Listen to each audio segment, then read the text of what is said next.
इधर मुकर चले बैठा मैं बैठ जाऊंगा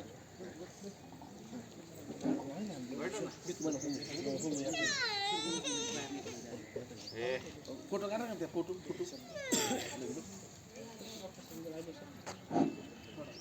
बिस्मिल्लाहिर्रहमानिर्रहीम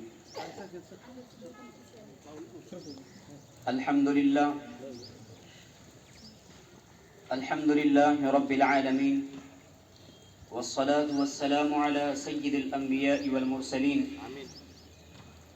मुहम्मदिन व आलिहि व अस्हाबिहि अजमईन इला यौमिद्दीन अम्मा बअद फ़अऊज़ु बिल्लाहि मिनश शैतानिर रजीम बिस्मिल्लाहिर रहमानिर रहीम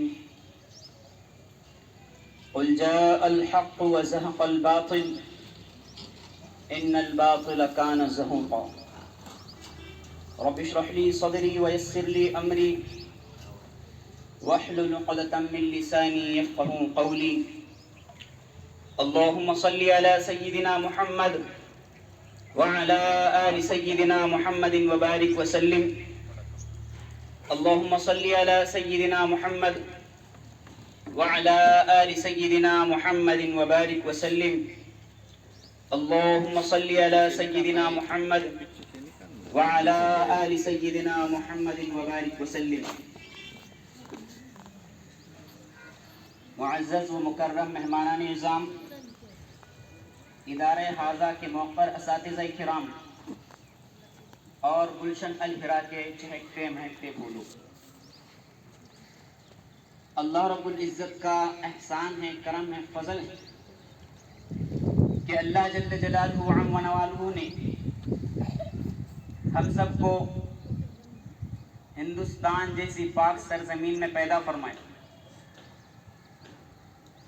अजीज़ों और दोस्तों, ये वो मुल्क है कि जिस मुल्क की खातिर हमारे अकाबिरीन उलमाए देवबंद ने अपनी जान मान और तन मन धन की बाजी लगा करके इस मुल्क को और इस देश को आज़ाद कराया है। आज़ाद हिंदुस्तान की तारीख में 2 दिन यादगार हैसियत और कौमी अहमियत रखते हैं। नंबर 1 15 अगस्त और नंबर 2 26 जनवरी। 15 अगस्त को हमारा ये मुल्क हिंदुस्तान के अंग्रेज़ों के चंगुल से आज़ाद हुआ और 26 जनवरी को हमारा ये मुल्क जमहूरी मुल्क बना था। जमहूरियत के माना वो निज़ाम हुकूमत है जिसमें अवाम के चुने हुए नुमाइंदे ये हुकूमत को चलाते हैं और आवाम के सामने जवाबदेह होते हैं। लिहाजा ये 2 दिन बड़ी अहमियत के हामिल है। ये 2 दिन हम बड़ी पाबंदी से मनाते हैं। 15 अगस्त को हमारा मुल्क आज़ाद हुआ था। क्या आपको मालूम है हिंदुस्तान की आज़ादी के लिए सबसे पहले जान माल वक्त और तन मन धन की बाजी लगाने वाले वो हमारे अकाबिरीन उलमाए देवबंद। चुनांचे अकाबिरीन उलमाए देवबंद ने अपने जानों का नजराना पेश करके हमारे इस पाक हिंदुस्तान को अंग्रेज़ों के नापाक चंगुल से और उनके नापाक पंजों से आज़ाद कराया। चुनांचे सबसे पहले हिंदुस्तान के हज़रत हुसैन अहमद मदनी रहमतुल्लाहि अलैहि ने फतवा दिया कि अंग्रेज़ की फ़ौज में भर्ती होना हराम है। जब अंग्रेज़ जनरल को ये पता चला तो उसने हज़रत हुसैन अहमद मदनी को गिरफ्तार करवाया और गिरफ्तार करवा कर कहने लगा कि हुसैन अहमद मदनी, आपने फतवा दिया है कि अंग्रेज़ की फ़ौज में भर्ती होना हराम है। हज़रत हुसैन अहमद मदनी ने कहा कि दिया क्या होता है, मैंने कल भी फतवा दिया था, आज भी देता हूँ और आइंदा भी देता रहूँगा। जब तक हुसैन अहमद मदनी की ज़बान बाकी है, सीने में कुरान बाकी है, तब तक मैं यही कहता रहूँगा कि अंग्रेज़ तेरी फ़ौज में भर्ती होना हराम है, हराम है, हराम है। हज़रत मौलाना जौहर अली कदमों में गिर गए कि हज़रत अपना बयान बदल दीजिए। फरमाया, जौहर मैं बयान बदल देता हूँ, मेरा ईमान बदल जाएगा। यह अकाबिरीन उलमाए देवबंद थे जिन्होंने अपने जानों का नजराना पेश करके हमारे इस मुल्क को आज़ाद कराया था। मुमकिन है बाज़ बंदे इस बात को समझ भी ना पाए, کہ शामली के मैदान में हजरत मौलाना कासिम नानोतवी रहमतुल्लाहि अलैह अंग्रेजों के खिलाफ नबर्द आजमा होते हुए बाजू में गोली लग गई, हजरत नीचे बैठ गए। हजरत मौलाना गंगोही रशीद अहमद गंगोही करीब आए और कहने लगे कि हजरत क्या हुआ? कहने लगे गोली लगी है। कहा तबीब को बुलाता हूँ। कहा इसकी जरूरत नहीं है, 3 मरतबा नमाज वाला दुरूद शरीफ पढ़ के फूंक मार दो। 3 मरतबा नमाज वाला दुरूद शरीफ पढ़ के फूंक मारी गई। अरे जख्म तो दूर की बात है, खराश तक बाकी ना रही। हजरत मौलाना अहमद अली लाहौरी रहमतुल्लाहि अलैह इन्होंने अंग्रेजों के खिलाफ परचम बुलंद किया, अंग्रेजों के खिलाफ जिहाद का ऐलान किया तो अंग्रेज ने गिरफ्तार किया और गिरफ्तार करके मौलाना हुसैन अहमद हजरत मौलाना अहमद अली लाहौरी रहमतुल्लाह अलैह को बर्फ की 2 पाटों के बीच में दबा दिया। सर्दी की कड़कती रातें हैं, मौलाना अहमद अली लाहौरी को बर्फ की सील और बर्फ की पाट के बीच में दबाया गया। रात भर इसी तरह रखने के बाद हजरत मौलाना अहमद अली लाहौरी का जिस्म ठंडा पड़ गया। सुबह हुई तो मौलाना अहमद अली लाहौरी को निकाला गया, एक तरफ रखा गया। जब हजरत ने आंखें खोली तो अंग्रेज जनरल कहता है कि अहमद अली अब निकालोगे हमारे खिलाफ रैली, अब करोगे जल्द से जुलूस? कहने लगे कि ओए अंग्रेज कान खोल के सुन ले, मेरा जिस्म ठंडा हो चुका है, मेरा ईमान पहले से ज्यादा गर्म हो चुका है। ये हमारा अकाबिरीन उलमाए देवबंद थे जिन्होंने अपनी जानों के नजराने पेश किए इस आजाद हिंदुस्तान के लिए। आज हम सुकून का सांस ले रहे हैं तो अकाबिरीन उलमाए देवबंद की कुर्बानियां हैं कि उन्होंने अपनी जान माल वक्त को लगाया, सलाहियतों को लगाया, कुर्बानियां दी, कोड़े खाए, बर्दाश्त किया, जेलों में बंद कर दिया, बर्दाश्त किया, चिकिया पीसने लगाई, बर्दाश्त किया, कोड़े मारे गए, फांसी के फंदे पे लटका दिया गया, बर्दाश्त किया, लेकिन अपने बातों से मुकर नहीं गए। जब हिंदुस्तान पे अंग्रेज ने अपना तसल्लुत कायम किया उससे पहले हिंदुस्तान को सिखों से बड़ी परेशानी थी, तो सिखों के खिलाफ जिहाद पर्चे में जिहाद बुलंद करने वाले हजरत सैयद अहमद शहीद और शाह इस्माइल शहीद थे।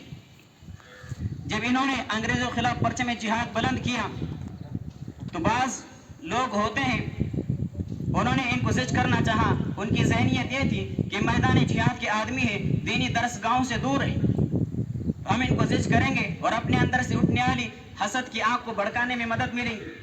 चुनांचे चंद हजरत शाह इस्माइल शहीद रहमतुल्लाहि अलैह के पास आए और कहने लगे हमने चंद सवालात करने। कहा कि करें।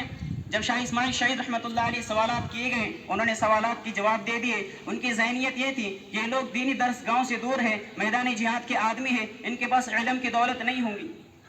उन्होंने कहा कि कोई बात नहीं, शाह इस्माइल शहीद तो आलिम है, चले हम सैयद अहमद शहीद के पास चलते हैं। ये चूंकि बाज़ाब्ते के आलिम नहीं थे, काफिया तक के सबक पढ़ा था, उसके आगे सबक नहीं पढ़ा था। जब ये किताब खोल करके देखते थे हरफ इन्हें नजर नहीं आते थे। ये अपने उस्ताद से कहने लगे हजरत किताब खोल के देखता हूँ मुझे हरुफ नजर नहीं आते, बिनाई तो मेरी ठीक है।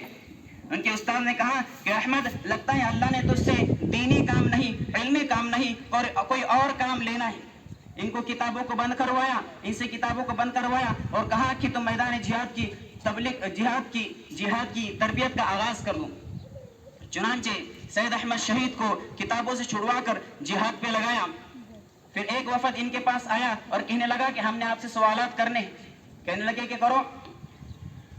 कुछ सवाल माकुलात के थे, कुछ सवाल मनकुलात के थे। मनकुलात से मुराद कुरान हदीस फिक़ह के सवाल और माकुलात से मुराद रियाजी हयत और फलकियात और साइंस के सवालात थे।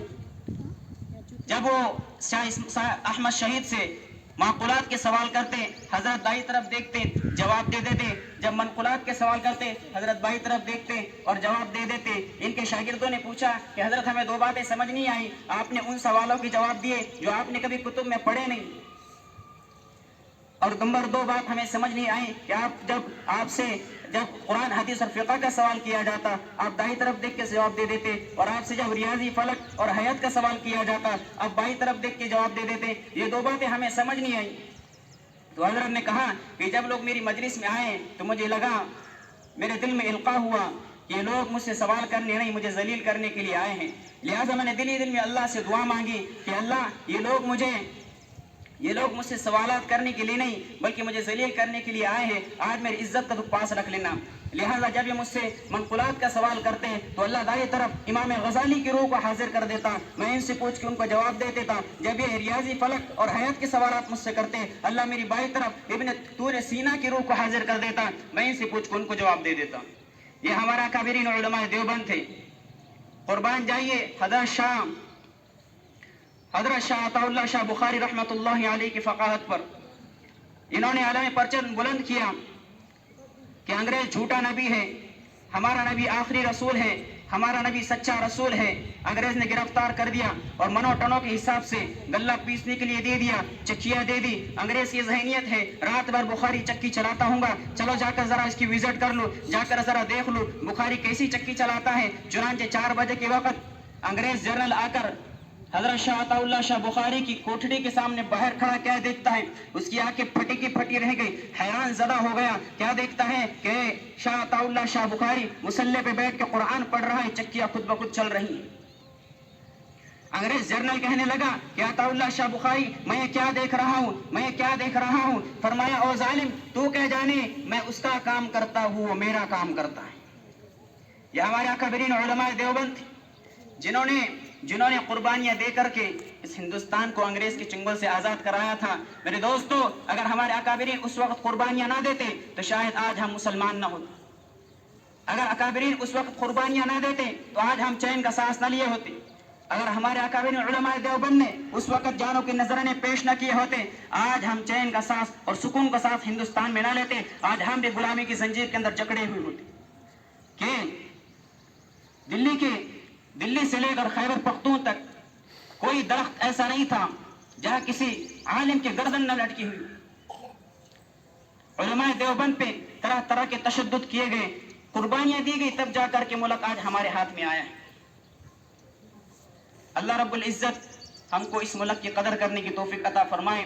اللہ ہمارے ملک کے حالات کو بہتر سے بہترین بنائے. اللہ ہماری حکومت کو جب تک بھی مسلمان اس دھرتی پر زندہ ہے، اس کے سینے میں جب تک بھی ایمان باقی ہے، اللہ تعالی ہم سب کو سچی وطن سے محبت عطا فرمائے. آمین. وآخر دعوانا ان الحمد للہ رب العالمین.